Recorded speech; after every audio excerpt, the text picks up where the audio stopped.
This is the stuff dreams are made of. I'm writer-collector Ryan Condal. And I'm writer-collector Dave Mandel, and you're listening to the original movie prop collecting podcast brought to you by Heritage Auctions, HA.com, and their upcoming signature auction number 7392, Hollywood Entertainment and Cecil B. DeMille, the Cecil B. DeMille auction on July 15th, and the Hollywood Entertainment auction July 16th through 18th in Dallas, Texas. The auction is live right now on HA.com. You can get your catalog online or order a catalog if you want a good old-fashioned paper catalog. We have already gone through the first half of the auctions and all the DeMille stuff, and we are back today to talk about sessions 3 and 4, the tail end, although a very, very, very, very, very long tail. A tail long enough to wag the dog. Yeah, Dave, I guess it's more than an end. Yeah. When you did your session 7392, it sounded like you were about to do like a captain's log or something like that. I was reading the page and I was like, I'm open in the catalog, and I just saw it there. I was like, well, maybe someone will care that it's signature auction 7392, but maybe not. I don't know. It makes it more specific. I know there's certainly someone that cares. My writing teachers always said specifics. When you better than general. So auction 7392. This is a marathoner, but this is a big old catalog, as they say down in the South. Big old catalog. Yeah. My buddy I went to high school with, today in these days he would have just used ChatGPT in the morning and very quickly put together this essay, but had realized like on the morning of that this like history essay was due. That he had not written anything, and I don't remember the content of the essay, but the first paragraph was fucking hilarious. It was like, there have been many wars in history, such as World War II and the War of the Roses. It was just anything with like war in the title, and this. And the Vietnam War. I think that we were doing a cycle on Vietnam, and it was the beginning of a very bad spiral of a guy that didn't write an essay in time. And that's what I was thinking of. And today he is the president of something, I hope. Maybe. I don't know what I think he's a computer programmer. I don't know what he's that's doing. Good. That works. That works. Yeah. Nice. I haven't spoken to him in a long time, but he was like a deeply nerdy, like deep internet, like use groups guy and all that, and like a coder that was like into stuff before anybody, including like a computer nerd like me, knew it was going on. I just imagine him having bought like 1,000 Bitcoins the day Bitcoin launched and just sat on them, and now whatever that means, whatever 1,000, he's a billionaire. Right. Yeah, but probably still driving. And now bidding on props, bidding like crazy prices on props. No. I think also the kind of guy that's like still driving his like Toyota Tacoma or whatever. It's just that kind of thing. But good. As long as he's not bidding on Star Wars props, I'm fine with that story. Yeah. So, no, totally fine. So we got a long. Let's just dig into it because catalog dive ahead. I think we gave him that Toyota Tacoma story, and now they got that, and now we do the catalog. It's good. Yeah. You'll get a new what's new in props next week. Be patient. Here we go. Catalog time. Turn the page. Session 3. Here's a transition. Bart, make a cool like star wipe or something. Ryan, do you remember that time we talked about session 3? It felt just like it was last week. Hang on. I'm going to change my shirt, and then we can talk about it. Oh, wait. Let me go change my shirt. So this is session 3. And we might as well just kind of dive in. It starts with a Spartacus 89308 Spartacus Academy Award plaque. Do you have any Academy Award plaques? Anything you've collected? I have no. I have one from Star Wars. I guess no shock. Yeah, that's fair. Yeah. I think they're fun. I don't know if Sadly, Conan didn't win any Academy Awards, Dave. Well, I think you can get them for nominations as well. So you get them, I think, for nominations. Sadly, Conan wasn't nominated. I think you get them if you're in the conversation. Sadly. They got a little bit of comic art in here, which was, I thought, really kind I of thought this thing was cool. Yeah, 89312. 12, it's, right? Yeah. It's kind of a sort of a creature from the Black Lagoon, but it seems like it looks like the creature from the Black Lagoon, but they're calling it the thing creature and the thing from the Amazon. So I wonder if that's a copyright issue. I don't know. But again, monster fans, it's pretty It's pretty great looking. 32 pages Bob from Jenny. the comic. Yeah, by Bob Yeah. Jenny, but very cool looking. Less about the artist and more about what it is. And the same thing, they have a Frankenstein monster story. I guess that was maybe public domain. Also Bob Jenny. These are from Dell Comics 1963. A complete other 32-page story, really neat.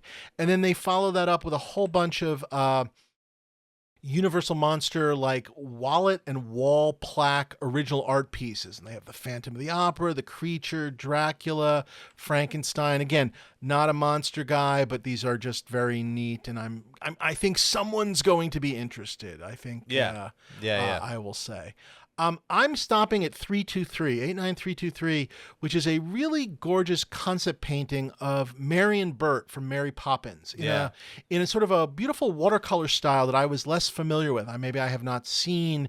This is by Tony Walton. Maybe I'm not as familiar with his concept stuff, but I thought that was really pretty, and obviously suggests the animated backgrounds with the watercolors in its own way. So I thought that was very pretty. I enjoy that.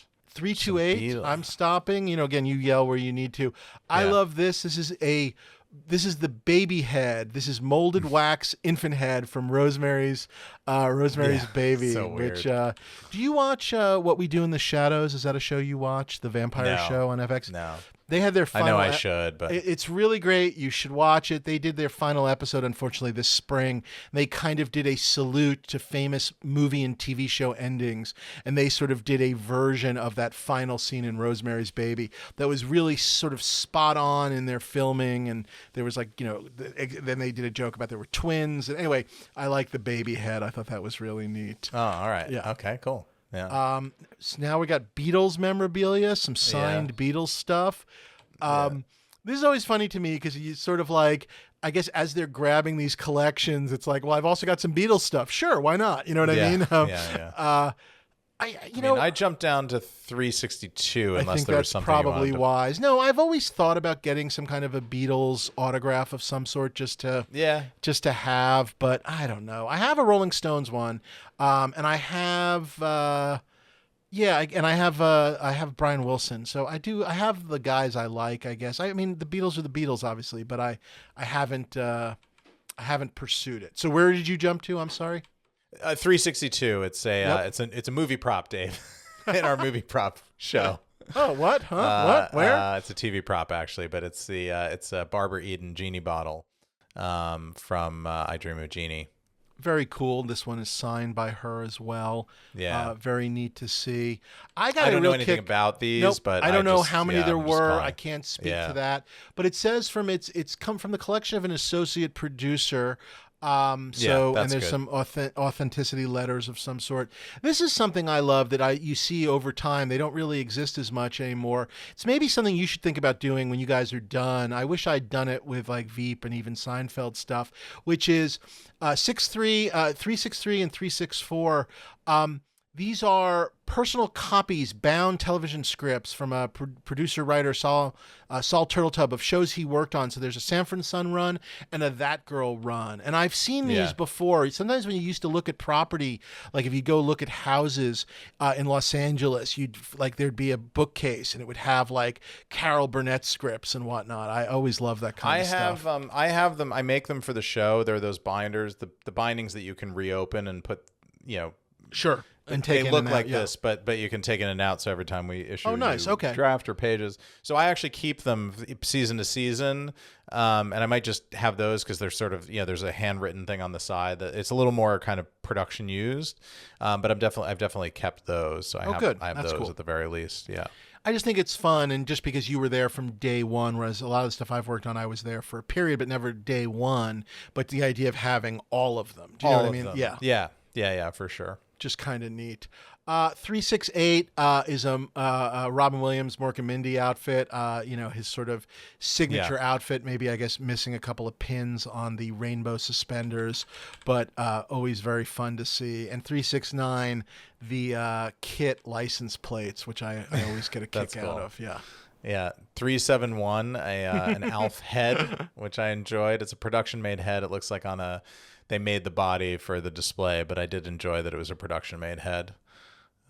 Weird show that 30 million people watched every week. Yeah. Like a weird, super popular show. Yeah. This is an interesting. It's a sort of a fun TV section. There's stuff from Sopranos, Friends, Big Bang X-Files, Theory. Yeah. Very cool. And then starting with 381, we hit a couple of Downton Abbey costumes, which of course are just absolutely, the craftsmanship is beautiful. And then some old Caroline friends. McCall, Dave. Caroline McCall. There you go. Designer on some. I think these later seasons was Caroline. She was in I think towards the end of the run, but love Caroline. They're probably similar, right? Because it's like the same sort of intricate like beading and whatnot of some of the, yeah, I mean, custom and all that. It's like similar methodologies. I would certainly say, yeah. Less, they're making less chainmail, I think, right. But I mean, the process isn't that different. That's right. 383, we're seeing some Speaking Game of of Thrones stuff. I don't know if this is stuff kind of coming back from the big Game of Thrones auction. Yeah, I don't know. I don't remember this. Well, certainly, the 386 says, yeah. So some of the things say that the provenance is from the auction. So people, I guess, bought stuff and are looping it back in. But a nice selection. Anything hitting you, Game of Thrones wise? I know it's not your show, but anything of this stuff coming around? Anything you like or not enough? No. Okay, fair enough. No. Sorry. I was really loving 89390, which is just a box of original Trek like scripts and paperwork and memos and Lord knows what. There's a big Trek section we're running into now. Yeah, but I do love that box of stuff. There's a whole bunch of autographs, all sorts of storyboards and designs and stickers and Paramount Sid Mead 89400 is Sid Mead V'ger concept. I thought that's very cool. Yeah, and not a lot of Sid Mead out there in the world. Buy it and use your Ryan 10 code. That's a deep cut from the stuff dreams are made of. It's a little V'ger joke for everybody. I love this, the 89405, the Horgon statue. Oh, yep. Okay. It's like a fertility idol basically, and there's this whole like Riker goes on holiday story and the Horgon, and he ends up in this like zany adventure, and it's like brought to him as something that's going to increase his virility. It's a very Riker story, and I remember that. And with the trading cards, the next gen trading cards, the Horgon was one of the artifacts on the trading card game. So, that's funny. I did not know that. That's very funny. There you go. I enjoy 408. It's not even an episode I ever saw, but I just like that there's a statue of Surak with his hands like that. I just think that'd be kind of a fun thing. What have you done? Right, just kind of have that just on your bookshelf. So I don't have any claim to it. I just think it's really fun and neat. Starting with 89413, we have legendary makeup artist Michael Westmore. We have his collection. And 413 starts with the molds for Sleestack hands. We've got the molds for Rocky's swollen iron cheek, Raging Bull molds, his Raging Jake Bull LaMotta. 416. Makeup book, basically continuity book for like all of like the face stuff. So I love that movie. Just really kind of cool to see, and just the stuff he worked on, Masters of the Universe, Mask, and then obviously Star Trek. And there's a lot of Star Trek stuff. The data pieces of like the starting with 426, the kind of like the way they would do the flaps of circuitry in like Data's head. It's kind of cool to see the sort of real world version of these things for lore and positronic network. Yes, exactly. Yeah. Be very neat if you actually had a data, if you already were working a data display. It's kind of fun to add this, I think, if you could. Yeah. It would be very fun. A lot of aliens, a lot of teeth, a lot of more aliens, which is kind of neat. scripts. I mean, he held on to everything. Early Ferengi and Armin Shimmerman Quark from Deep Space Nine, 449. Kind of interesting. Some Borg parts a little or before that. Is that Jem'Hadar? Voyager 450? That looks like a Jem'Hadar. Yeah, I think so. I get a kick. But it says Kiloran. Yeah, I don't know. I love if you jump down to 461, which is the end, towards the end of the section. I just love his makeup kits. I think seeing like the old makeup kits is really fun. How it was done. Yeah, just kind of the idea that kind of you'd hire him and he'd show up with that box. I think it's pretty wonderful.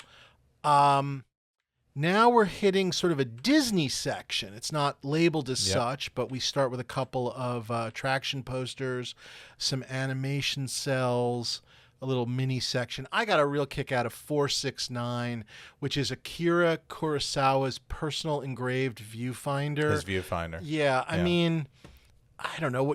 It's like, I'm not sure I would ever have anything from a Kurosawa movie. I wouldn't even know where to start. So this is not a bad thing to start with. You know what I mean? Like this maybe solves the whole thing. Like, no, it's Akira Kurosawa's viewfinder. And boy, that would be a real asshole move to pull that out on an actual set and be like, excuse me, while I look at how this looks on Akira Kurosawa's line up viewfinder. my shot. Yeah, I'm going to line up my Mr. shot. Kurosawa. Yeah. But not that I've ever looked through a viewfinder, but anyway, but certainly interesting looking. I should just buy it as the showrunner and just the showrunner's viewfinder. Follow the director around my Akira Kurosawa show. You follow him around. He sort of says what they're going to do, and then you pull it out, look through it, and go, "That sounds right. That sounds good." Yeah, I agree. Just with everything, with everybody. Yeah. Yes. I like this prank. Yes. Absolutely. Yes. 100%. 472 is a Robert McCall drawing for an unfinished, or I guess an unrealized Doug Trumbull movie called Pyramid. Yeah. But McCall and his connection to 2001, it is a McCall space drawing. I'm just going to say it is a McCall space drawing. Yes, there's a pyramid in the back because of the movie's title, Pyramid, which I guess had something to do with some kind of a pyramid on the moon or something. But I don't know. There's not a lot of McCall space drawings to be had, so it's pretty neat. And 473, another one of these sort of historic Hollywood pieces, George C. Scott's Patton outfit, which is just fabulous to see. Just really, really exciting. Written by Francis Ford Coppola. Oh, that's right. His Oscar winner or nomination, I know, but nomination, I'm pretty sure. Maybe winner. I think someone is going to go crazy for this piece, even though it's not exactly per se a prop. 89476. This is Steve McQueen's Le Mans personal racing jacket. I feel like so many Hollywood people and racing people love Steve McQueen that just the idea of this thing sort of existing, 89476, is pretty incredible. Yeah, I would feel like this would be a big deal. Yeah. Yeah, in either the racing community or the Hollywood community. It's sort of like a crossover piece. Yes, exactly. And you see the car this community image of him in that, whatever, I don't know what, I'm sure it has a name, the racing baklava turtleneck thing, I guess, that goes over his head maybe. But you see those pictures. The fire suit. Right, with his name right there and the Gulf logo. I mean, I've seen this photo 1,000, I've seen this image. I knew what this was when I saw it. So I think this is going to be something more special than perhaps people realize. So I loved 479. This is the final poster artwork by George Akamoto. Silent Running. To Silent Running. Very cool. The droids in that, a little bit of a precursor to R2-D2 and C-3PO, a little bit, ever so slightly. Yep. And then a couple of Richard Corbin art pieces that are just really cool. These are sci-fi cover paintings, starting with 480. I don't know any of these books. I love the look of 481, which is an L. Sprague de Camp best of book. Super sci-fi looking. I love all of these. The Big Spider. I thought this was all really, really neat. Let's stop at 485 because we were talking about this off off camera the other day. Godfather this is 2 wonderful. clapper. A Godfather 2 clapper. I've been going through there. I've managed to find like 2 shots from the behind the scenes of Godfather 2 where they're not from the Italy section. This is very specifically saying it's from the Italy section, which probably means it was a slimmed down unit. This clapper may have only been used in Italy. I don't know. But it's really these pictures, like the clapper is like an afterthought. You know what I mean? And making it bigger, it just gets blurry. I will say the notion of you have the striped top, then the 3 white stripes, and then those 2 sections seems consistent with the blurry photos I'm able to find at this point. I think I don't know, I got a decent feeling about it. I'm going to reach out to a couple people I know to ask more questions. A good friend of mine and wonderful. We should have him actually on the show because he has such great stories. He was sort of the AD and UPM on Seinfeld. Randy Carter, and he got his start in Coppola Land. Worked on The Conversation, worked on Apocalypse Now, Godfather 2. And he's got great stories, and I'm reaching out to him on this just to see if he can shed any light on it. But I don't know, very, very cool. I'm going to jump to 487, which is a crazy Andy Kaufman archive, including in there a Tony Clifton Live t-shirt, which I've never seen. If you're a comedy nerd, there's a great documentary that came out this month about Andy Kaufman. Obviously, there's the movie Man on the Moon, the Jim Carrey movie. This stuff just looks this looks like a really incredible little mini archive here, worth checking out. But the Tony Clifton shirt is sort of something very special, I think. So pretty cool. Where are you next? Where am I next? I've been sort of scanning ahead, trying. You keep I'm sorry, jumping onto my. No, it's fine. You're jumping on the things I would jump on. Logan's Run 493. This looks like a really really good ensemble costume. Yep. Michael York. It's Michael York. So yeah, it's his Sandman costume. I always liked that costume. I mean, I don't love the film, but that costume's pretty iconic. And this one's got the sort of battle damage scarring on it, which I enjoyed. The Close Encounters concept art, The Devil's Tower 495. Yeah, 495. The Devil's Tower. There's a couple of pieces here. There's 2 pieces maybe, or no? I guess there's Production Ephemera and then a piece, and then 1941. But The Devil's Tower is really wonderful. Yeah, that's the film. That's the iconic moment. A bunch of 1941 art. We'll leave it at that. The propaganda stuff. That's very cool. There's Ash's head from Alien 89500. His decapitation head. I mean, it's not in great shape, but it does look like it is what it's supposed to be. It really, I mean, it may not be in perfect shape, but it kind of, I don't know. It tells the story. It tells a story. Yes, that's a great way of putting it. Yeah, it's really fascinating to see it. I just it definitely has production wear, and I guess there was a wig that is now gone, but it kind of suggests where the wig went in a good way. I dig that. I dig that a lot. Yeah. That's a fun alien prop. I'm going to call out 502, which are production booklets, promo books, one for Outland and one for Alien. These are sort of wonderful sort of set photography books that are just really great behind the scenes peeks that in a way that they don't make anymore of these kinds of books. The Alien one, I wonder if that was because of Charles Lippincott, who very famously there were the Star Wars books. But these are both these are really neat for 2 movies I really like, and reasonable starting bid of $500. So yeah. I get a I just think there's some nice history there, so I like that. Yeah, and then I jumped to 89507. It's a group of early Lucasfilm documents for Star Wars and American Graffiti. It's just a bunch of documentation, it looks like, with George Lucas's name, signature on it. Interesting stuff from that kind of key period in Lucasfilm history. Yeah. And I think if you reasonable bid, starting bid, you get a couple of nice signatures, $5,000. And I think if you have this paperwork and the right lawyer, I think you can make a claim to Lucasfilm itself. So Get that's some kinda points. Cool. Yeah, at least they'll pay you to go away. I'll stop for a quick second at, hold on, I got to find the lot number. 89510. This one, we've seen this one before. This was the block pattern for the YWing, which was sort of, has had a little bit of restoration, but I always thought this was interesting. Yeah, I always thought this was really neat. It was basically when they realized they needed Y-Wings for Jedi, they kind of went back and basically took what was there and kind of fixed it up so they could make more Y-Wings.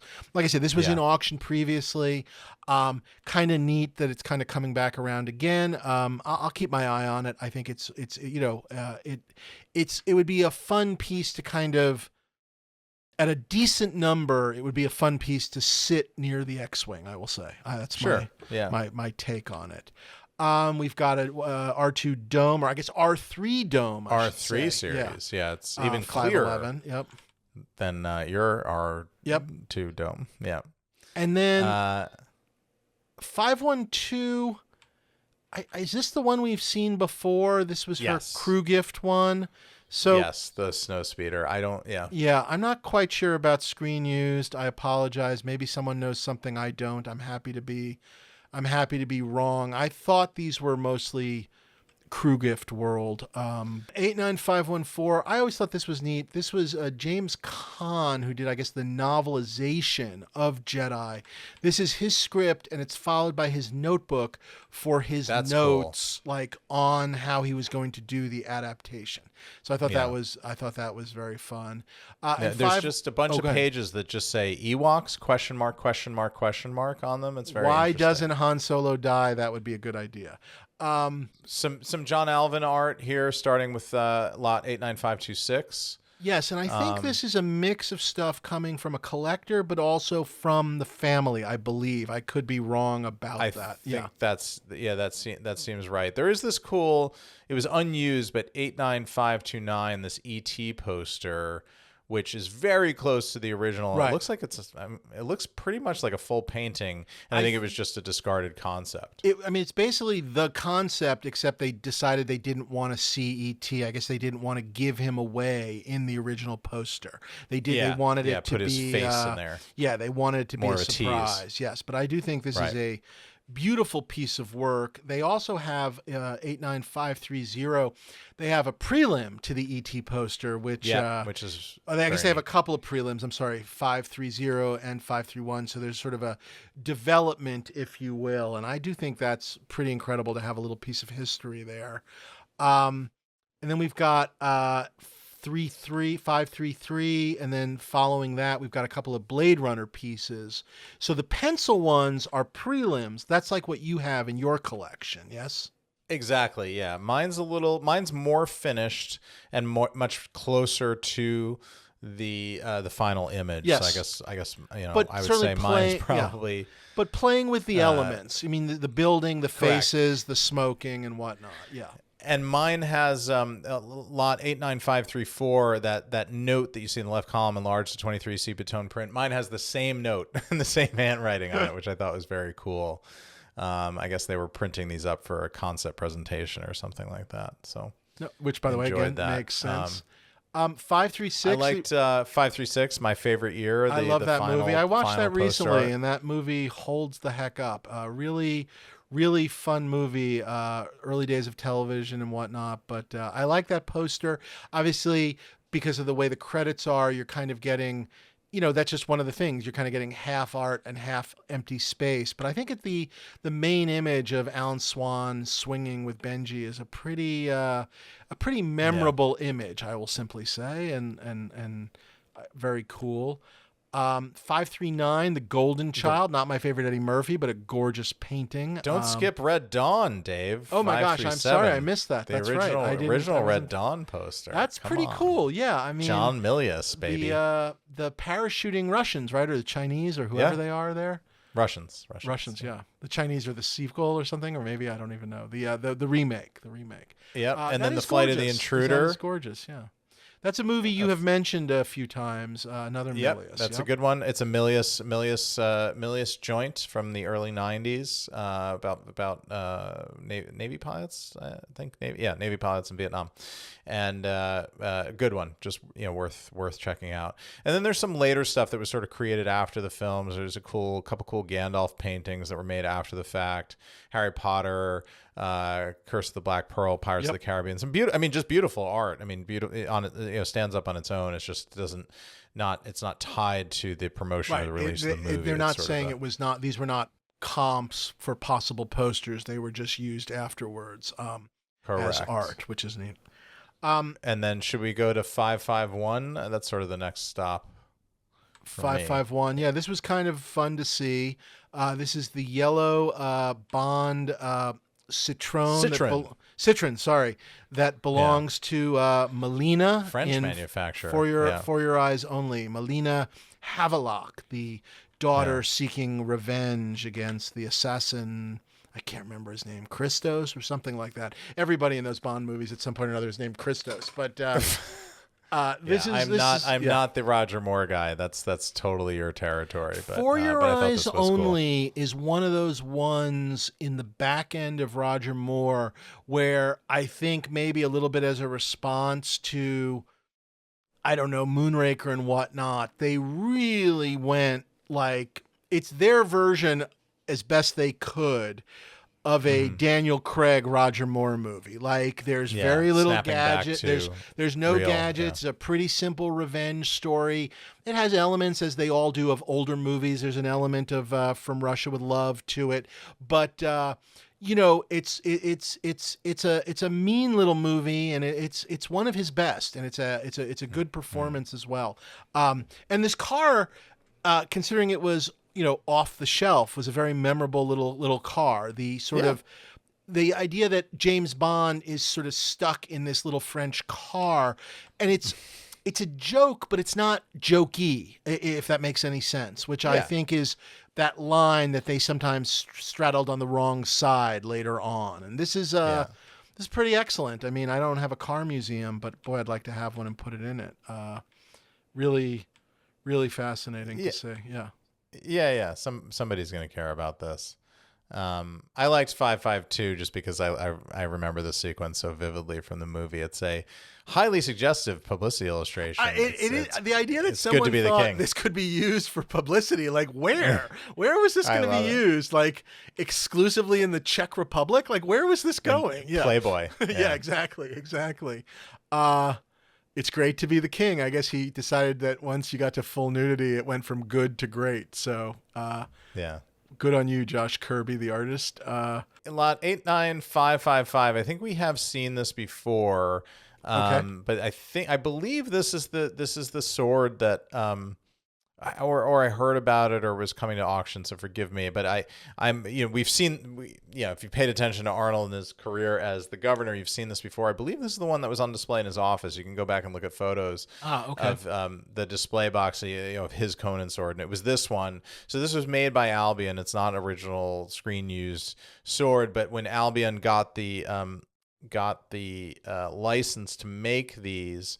They did a small run of like 10 or something that were hand ground, sort of handmade by Jody Sampson before sort of Albion, the factory. I mean, they're a small operation or whatever, took over making the spring steel, carbon steel versions of this sword. So it's a beautiful replica, and it was owned by Arnold. It was on display in there's a story here. I mean, it's a very cool one. Sadly, it's not a screen used film sword, but I think there is a cool sort of next best thing, right?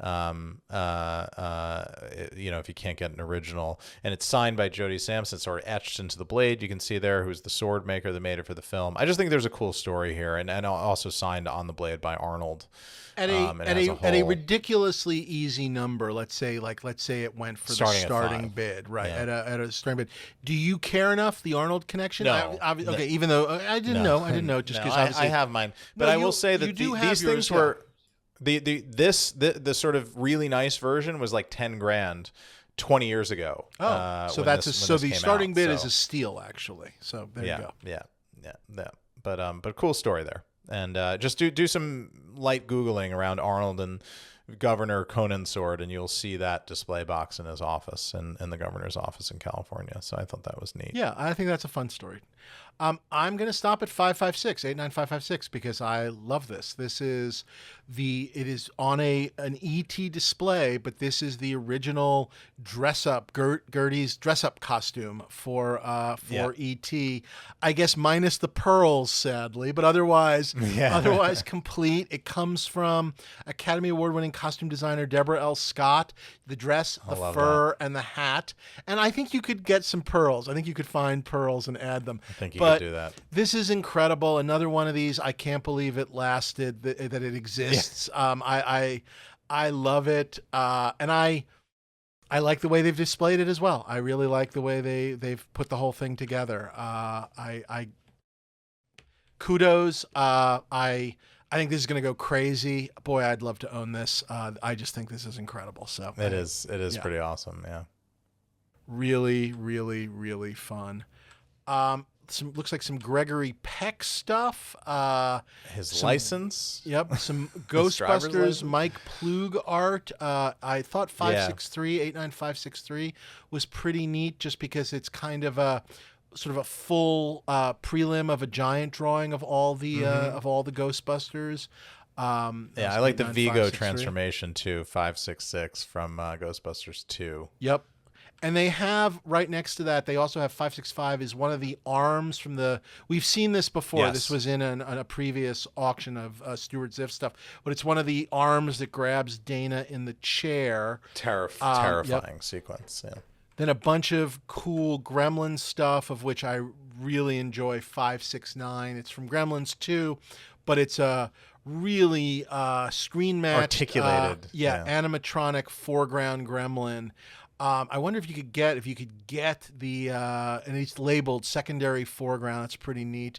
I wonder if you could get the animatronics working again, but safely without ruining it. And latex. But even if you couldn't, boy, I love the way it sits, mounted on that sort of wood base. It screams out the sort of screen used nature of it, and also how it worked within production. So I every time there's a decent looking Gremlin, I think about it, and I do nothing, but I do love it. And hey, Joe Dante, well, I guess he doesn't need the money. Not that this is coming from him, but he's got the he will have sold his Rosebud. At this point, he'll have the Rosebud. Maybe he'll be so fat from the Rosebud, he'll buy a Gremlin back just to have one. Maybe he doesn't have one. I don't know. Just to say he did. Yeah, exactly.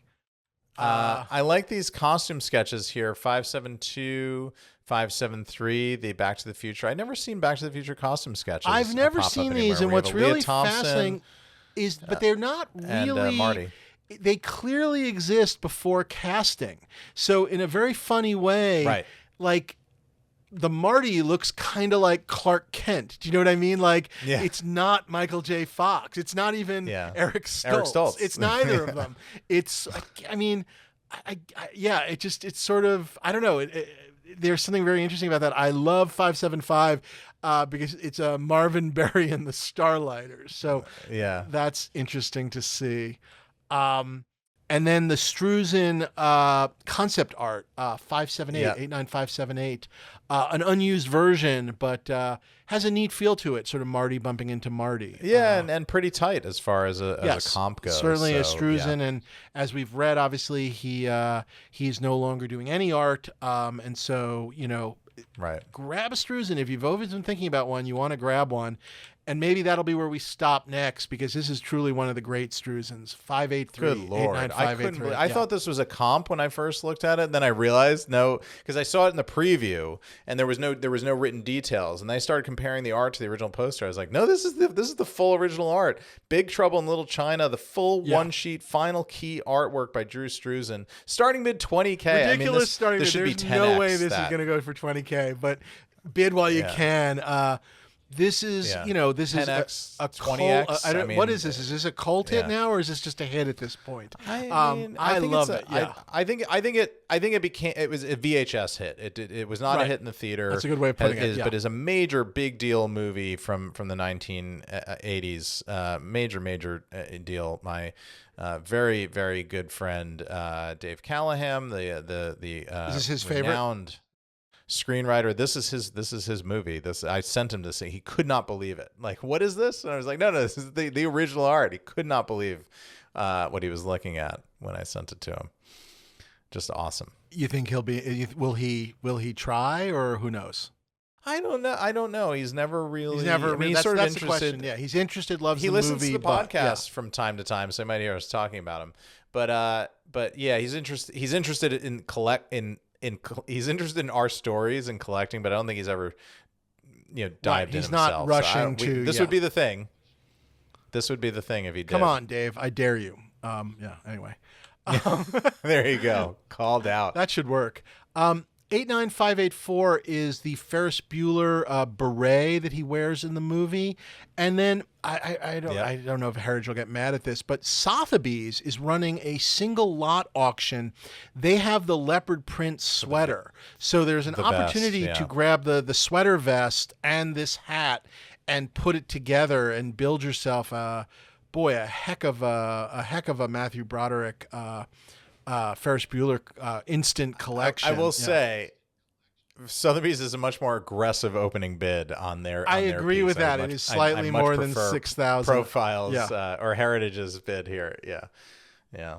I like that. I mean, to me, I knew what this was the second I saw it. I mean, the beret. I knew what it was. Yeah. So anyway, yeah. Oh, the beret. Okay. Yeah. Sorry, Flight Navigator is cool too. I knew what that was and was also a drone ship, more Strusen Concept Art, Masters of the Universe. I enjoyed 588 Predator. Yeah, because it was, I guess, one of the early versions of the Predator. But what I really liked was 589 because it's an in-movie poster from RoboCop of Delta City. So it appears, somewhere in like the background. But these are the advertisements. The future has a silver lining, and I love in-movie stuff like this. So I think this is. I really get a kick out of this, and it's something I've marked. And obviously, $500 starting bid, so I don't think it's hopefully not a major investment. Right. Yeah, exactly. Yeah. Bunch of Running Man lots. Really cool. They have a Ben Richards. They have 593 and 594. Yep. They have both his versions. They have his jumpsuit and his Running Man suit, so that's pretty cool. And with the new movie coming out later this year, that's right. Very timely. A redo with what's his name, right? Edgar Wright. Yep. It should be very cool. Glenn Powell, big star. Yeah. He visited our set. Did he? Oh, very cool. Was he just in town on Running Man? Oh, that's neat. Yeah. He was working in London, but he knew one of our directors, so he invited him by. He came by and met him. Chatted with him for a couple minutes. Very nice guy. Didn't want to jump in as a soldier or something. Didn't want to just pop in. No, not sure he had time for that, but no, he was couldn't believe what he was looking at. So it was cool. It was very cool. That's very fun.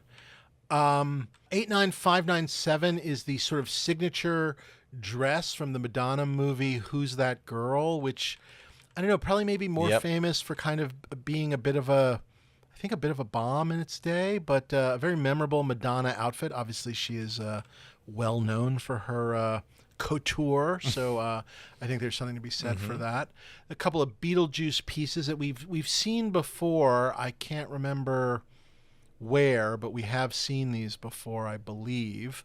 Both one is sandworm and Beetlejuice transformation head, snake head and whatnot. I liked 601, which is the Barbara Maitland the shrivel up head. I don't know what to call it, but from the marriage thing, the exorcism. There you sequence, go. Calling it. And now we get to, I guess, one of the other big signature pieces of the auction, 89602, which is the Indiana Jones bullwhip presented to His Royal Highness Prince Charles by Harrison Ford and the film producers at the Royal Charity premiere of Indiana Jones and the Last Crusade, June 27th, 1989. The whip comes with the I'm going to find it in a second. It comes with the well, I don't see it here, but it has a letter somewhere, right? I don't see it in the listing, but I thought it has a letter. I thought they showed us a letter. There's a letter. It was owned by Prince Charles, now King Charles, Diana, Princess of Wales. I mean, it's got a hell of a provenance situation going on. It's an awesome whip. This is very, very much like my I think this is kind of bang on exact sort of the same version I have, the same length. It's an 8-footer. Coloring is very similar. This is perhaps a little more brown, like lighter brown side versus my red. So maybe you can make the case this is one that was a Temple of Doom whip that carried over into Last Crusade. The Last Crusade ones that were made for Last Crusade tend to have this very kind of dark, almost reddish leather so look to them, whereas the lighter colored whips tend to be earlier. But it's dependent on, was this stored out in the light? Did they have it in a display case out for people to see? I don't know. The thing of note for this, I mean, it's a fantastic lot, and I have no doubt that this is a Last Crusade whip and the provenance of it and what it is. They're calling it screen match, Dave. For the life of me, I can't see what they're looking at. I don't see what we are meant to be. I want to be really clear about this. Like if the pommel here does not line up, like the photo that they're showing you with the red lines on page 361, at least of the catalog that I have, the lines around the pommel that's showing you something. The photo of the thing on screen isn't even that section of the pommel. I mean, the leather braiding is clearly different. So I'd be curious. I would just like somebody to explain to me what they are seeing and showing, which I think is a worthwhile question to. I want to be incredibly crystal clear about this. This is a great whip. This is an incredible whip from Temple of Doom. From Last Crusade, possibly Temple of Doom. I think the Prince Charles letter and it coming from Robert Watts and Deborah Fine, Director of Research and Archives at Lucasfilm, is solid gold. I want to repeat that. Solid gold. It is, the gold standard on these whips was always these sort of letters when they were gifted to people or put into charity auction. It is solid gold. There are so few screen-matched whips out there. 4K has made it possible, but really so few have screen-matched. And I understand what they're saying about... We know of two ever, and they both happened like in the last 18 months. Yeah, and I see what they're saying about quote-unquote shape, but I am not seeing it with the leather weave. In fact, I'm seeing just different pieces of leather weaves, and it all has to match up. Yeah. Shape is not enough. So to repeat... buy this because it is a solid gold whip. It has the Prince Charles letter with it. It is incredible. It is from Last Crusade. It might even be from Temple of Doom. It is incredible.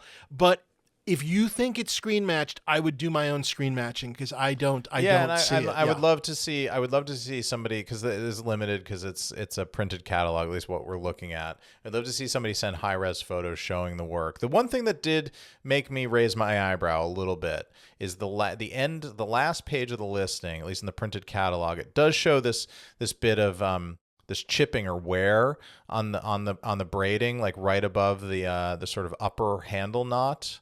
Where the sort of the knot that would guard your hand. Yep. That I can see in the screen capture. I can see there is similar wear, but I would need to see a sort of much closer detail shot to sort of line that wear up and make sure that it is the same shape and type and all of that. I guess I'm looking for things like that and not the shape of the pommel. You can't. Shape, because David he made all these this same kind of way. It was one guy making the whips. He made them the same way. He braided them the same way. And sure, there would be variations from whip to whip because they were all handmade. But I don't see that clear sort of smoking gun screaming that's it. I just don't. And if you look at the pommel on the page before, on page 364 of the catalog, so I guess the second to last page of the listing, like again, they're showing some kind of shape thing with that red line, I guess. But if you look to the left, the weave in that ball, it's so specific, and I'm not seeing that in the photos that they're showing. No. And so, is that the other side? Is there another angle that has that? I'm not saying no, but let us use the word screen matched. Let us keep that to a higher level. Anyway, if you don't have a whip, buy this whip. This is an incredible whip. I love the letter. I mean, it's awesome. I would have leaned into the letter. I don't know what this screen matching is, but I'm happy to be proven wrong and to be told, no, look at this angle, look at this angle, look at this angle, and I will eat my indie hat. Yeah. Yeah, and if anybody wants to see my whip, if you're serious about bidding, send a message into dreamsaremadeofpodcast@gmail.com, and I will happily furnish some photos of mine so you can see how very similar in a great way my Last Crusade whip is to this one. An incredible whip. Just again, show, I need to see more there. And that takes us to session 4, which is Friday, July 18th, starting with lot 89605 as we race to get done here. Yeah, so there's a bunch of Japanese animation sort of cells in here, all very interesting. Really cool, but I apologize. I don't know anything about it. Yeah, we're skipping over it. I know a little bit, but it's not my area, not my cup of tea. There's some Totoro stuff in Ponyo, which I really like and my kids like. That's worth seeing. There, 8964, 645, 646. I really like 646. Totoro's not in the cell, but I love it because it's Suki and Mei, and I just. That's very cool. Yep. But I'm going to jump to 675 and start with the Home Alone Kevin McAllister knit snow cap. I don't know if this was one of the snow caps that we'd seen previously. I've lost track, but it is fabulous. A great piece of that Home Alone thing, which it's hard to say. It's not credited to a previous auction, so maybe this is a new thing turned up, but worth researching because I imagine these were not off the shelf and kind of made, I guess, for the film. So be worth doing a screen match sort of investigation. I would definitely do some research, and I do think you might be able to find a screen match with the stitching of the hat. And he certainly at the stitching. He certainly wears it enough that you'll get some good 4K shots or some behind the scenes shots of him with it. So I think it's there to be had. So I would do some looking. I am going to jump. This is a piece that I really like, and I wish I could have gotten. No, I'm kidding, but I do really like it. 89682. This is the Tombstone. Yeah, baby. Kurt Russell, Wyatt Earp, Hero, photo matched, inscribed, Colt Buntline special single action revolver. And Ryan, tell us a little about this piece, because I think you know something about it. This is mine, and I consigned this about 6 months ago after a crazy year buying spree. And I just, I stepped back and I looked at my collection, and I was just doing the, what stays and what goes, what fits and what doesn't. And look, in an ideal world, I'd love to be able to keep all of these things forever. But anybody knows I did overindulge a bit in 2024, and you went on a prop bender. You woke up, and it was just there was a bat wing there. Yeah, I didn't you know were married. what you were married. I was. To it. I was like lying under it and feeling I had a headache and I was dehydrated. I didn't know what was going on. So, I just, none of these had ever seen public sale. It felt like a good time to try to put it out there. It's specifically with Heritage because they have this wonderful interconnected collector network. They do have a large Western collector network, and I think there could possibly be some crossover here with the Western collectors because this is, even though this is not a classic pistol that has, you know, historical relevance outside of being what it is from the movie. It's not interesting to a gun collector per se. I think for them it would be a curio. But this but I movie think it's is the equivalent like of every Western fan's favorite Western. Right. If I'm a car collector, wouldn't it be fun to have a movie car? And if I'm a Western gun collector, wouldn't it be to have fun to have an actual working the Wyatt Earp gun? Yeah. From, and this is a live fire. You know, you can put rounds in that thing and shoot them down range. I mean, I would recommend probably getting the action checked out by a gunsmith. Make sure it's safe. I never put any live ammunition through it, but certainly, you know, it's a revolver, so you don't have to modify it to make it shoot blanks. You just put blanks in it, and blanks will fire. But these were custom made for the film. There's all sorts of good paperwork that I sent along to Joe and Brian, backing up the provenance of it. I got it direct from a crew member. It was very closely tied to the film. There's all sorts of photos of it that you'll see that from the period from when Tombstone was released, when it was in these Western magazine articles. And then many years later, I was able to photo match it thanks to a very, very high-res photo of a high-res version of an existing promotional photo that the great Rob Klein had furnished me with. The photo existed. I had never seen it he gave it to me at like I could have blown it up into a 6-sheet. I mean, the slide resolution on this thing was so high, so I just blew it up, looked at my gun. There it is, all the case hardening. It's the sort of that kind of oil slick finish. So you see the blued finish on the sort of body of the revolver. It's a unique kind of snowflake fingerprint pattern. All matches up. The one in the catalog is kind of low res and small, so hopefully they post online. You can see it. If anybody needs to see the full original res version, shoot a note over to the podcast. Happy to furnish it. This is a fantastic piece from a fantastic Western film. There were only 3 of them made. This was the one that probably saw the most action, just based on where it came from and whose it was. So I'm sure it's all over the film. You just never get quite close enough to match it in the action. It's not the one when Earp takes out the case, when you get that really close up shot of it. In theory, that one went home with probably Kurt Russell, based on the stories that I've heard in that case. So somebody, if you know him, you might ask him.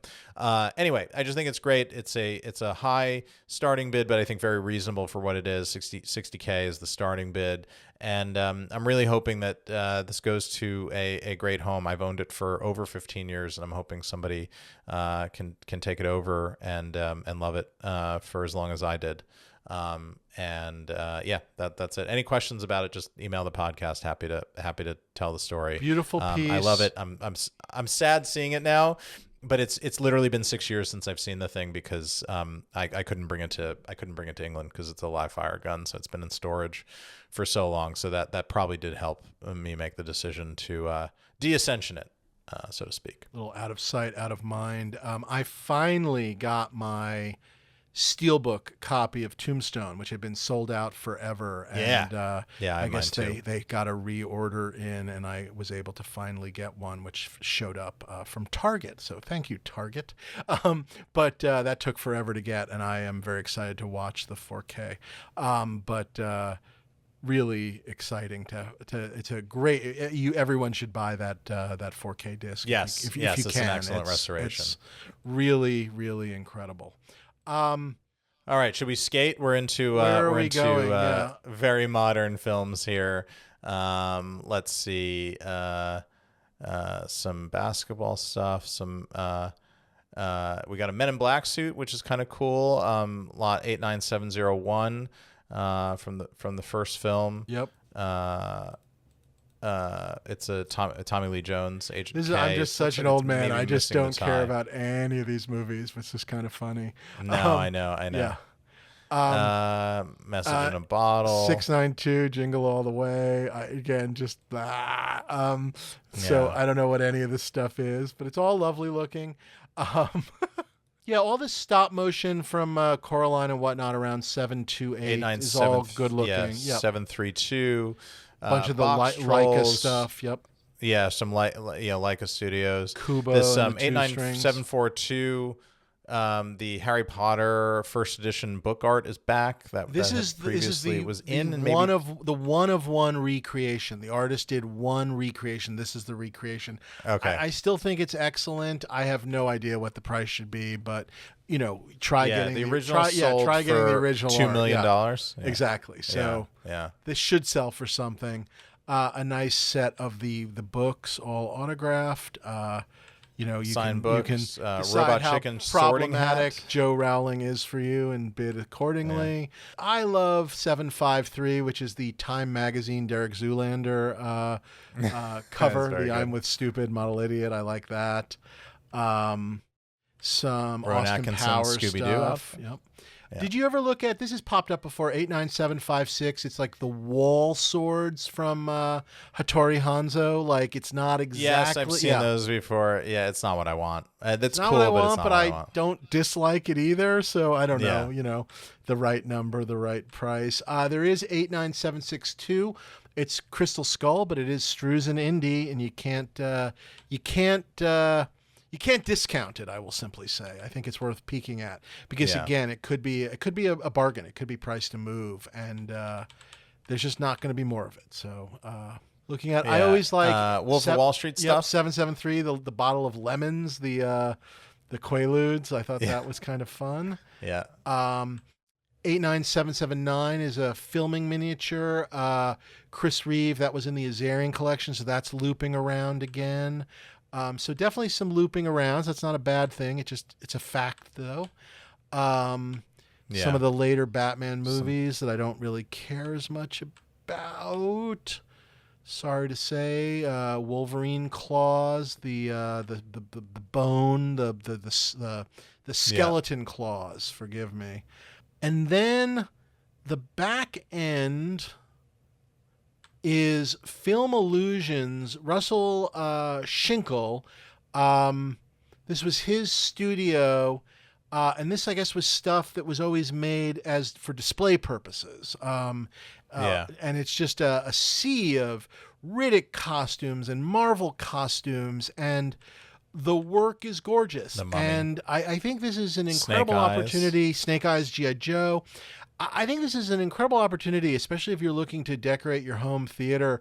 827, the Heimdall from Thor. I mean, these are gorgeous pieces. They are made, I guess, at the same time, but let's just speak. They're not screen used. No one is saying they are screen used. So be aware of what you're getting. But these are gorgeous display pieces, and I do think these are the kind of things that might have been in a Planet Hollywood, given half a chance. You know what I mean?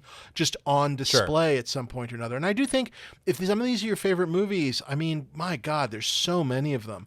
The Doctor Strange one, 842, is gorgeous looking. Gorgeous. I might chop the head off the mannequin, but otherwise gorgeous looking.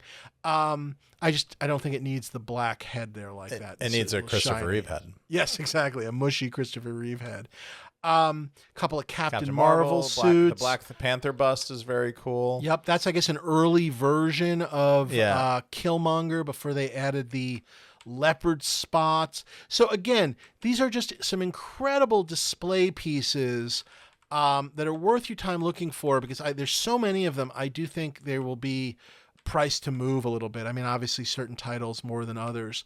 And then this final batch is highlights from the Time Machine Museum of Science Fiction, I guess in the UK. This was a lot of Doctor Who stuff that forgive me, I am not familiar with. And so someone can perhaps, but it looks like important Doctor Who stuff. I sound like such an idiot, I would say so, because it's I mean, there's some stuff from a classic era here, robots and costumes, and aliens. I feel bad. I just do not. I've never watched this stuff. Maybe one day I will. I never did. Looks like a lot of the different doctors. I see Billie Piper, the female doctor. I see some of the earlier doctors, aliens, all sorts of aliens and creatures. I just don't know what any of this is. Sorry. There's a 89884. There's a Matt Smith Oh, that's wedding cool. ensemble. Wedding costume. ensemble. Very nice. Very nice. And fan-made police box. Oh, that's fan-made. Okay. I thought that was going to be something else. A Dalek from a documentary. But still a Dalek, I guess. I like those shots. There's an actual one from a 60s TV style movie. one from a TV movie. So that's got to be something. Yeah. Yeah, I just don't know enough about these. And then there are all these different kinds that look different here. 89888 to 89893.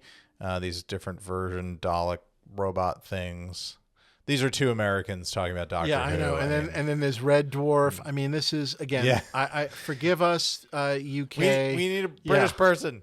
Ryan's adopted home, but we have no idea. A couple what of this sonic stuff is. screwdrivers. I know those are big deals.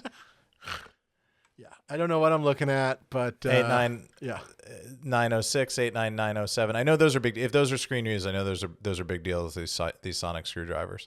David Tennant in those photos. I know who he is. And then a couple of Star Wars display models for R2 C3PO and a Jar Jar to pull up the end. Yeah. At the end, the Jar Jar is a Pepsi promotional display, so I didn't even know that existed. Jar Jar even picked the wrong soda brand. So there you go. And on that note, that gets us to the end. Oof. That is, whoa! I am spent. Yeah. Boy, I'm exhausted. Yeah, we raced a bit, but we made it through in a tight 2 hours. Pretty wild. This is going to be 4 days of prop insanity. And just to say it one more time, the Cecil B. DeMille collection on July 15th, followed by the 16th, 17th, and 18th, the Hollywood Entertainment auction featuring the treasures from the Bob Peak collection during session 1, and then all these other mini collections, a Strusen collection, Audrey Hepburn collection, the Terry Southern collection, the Michael Westmore collection, just all these different mini other collections within these sort of other days, sessions 2, 3, and 4, in Dallas, ha.com. Check it all out. Please check out our YouTube for videos, and we'll be back with live auctions as well as we get closer to the auction with some of the Heritage folks to answer questions. Follow us on social media, like and subscribe, give us stars, follow us on YouTube. What's our email if you want to write us about Ryan's gun? Dreams are made of podcasts at gmail.com, or my whip, either or. The whip's not for sale, but I can show you. And would love if someone gets a chance to do more screen matches on that whip, please send it our way. If we can, and we're also going to ask Joe and Brian about it. I just want to see what they're seeing, because it's not immediately clear in the print version. I don't know what again. the That's the best whip that I've seen come to market in a while. I mean, other than the crazy one that they sold through Planet Hollywood. I mean, that one was freaking amazing for many reasons. But this one is it's been a dry spell for whips recently, so this is a good one to come to market. And on that note, we'll be back with more. This Heritage coverage is going to just keep going. We've got a lot of decisions to make. I feel like now we've looked at everything, and now the question is what's sticking to our brains. And I've got a couple of things that are definitely sticking to my brain, and things that I think are pretty great, even if I don't get them. So I flagged a few things. I have a debt to pay off, much like Han Solo, ironically, but definitely. So bid heavy. In that preview bidding on the Tombstone pistol, and fill me with Ryan will know confidence. that he's got some room, some wiggle room. So I can bid on Rosebud. All right. Bye, everyone. We'll be back soon. We'll see you next time.